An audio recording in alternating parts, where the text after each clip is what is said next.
Okay, so in this recording, I'm going to show you how to run a Kruskal Wallis, and I'm going to use treatment type and I'm going to use ACL recovery, and this is the same data that's on Canvas.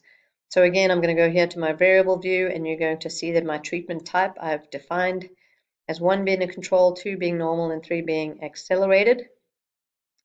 And you'll notice that I've changed this to ordinal data, as well as my ACL recovery is ordinal data. So I'm going to go back here to my view, and I'm going to go to Analyze.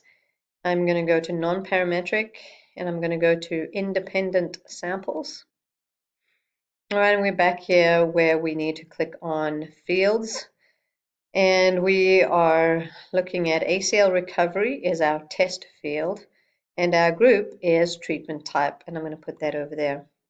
And then I'm going to go here to Settings, and I'm going to customize my tests, and I'm going to do a Kruskal Wallis, and it's going to do multiple comparisons. So it's going to compare the 3 different treatments to each other, so 1 against 2, and 1 against 3, and 2 against 3. And I'm going to go ahead and click Run.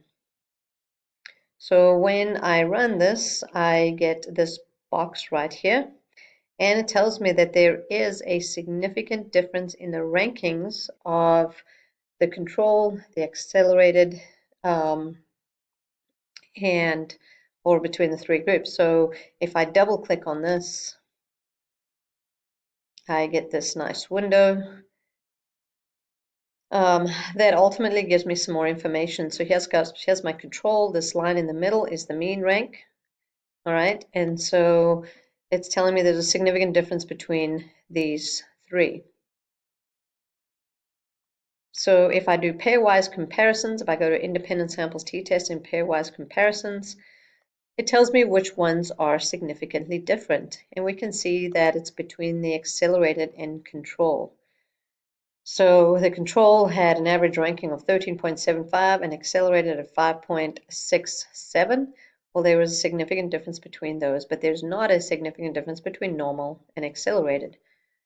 So if I was treating a patient, I would either have them do normal or accelerated type of treatment, but in my control, which I'm assuming is nothing, I wouldn't do anything with them. So that is how you run a Kruskal Wallis and SPSS, and how you determine if you accept or reject your null hypothesis.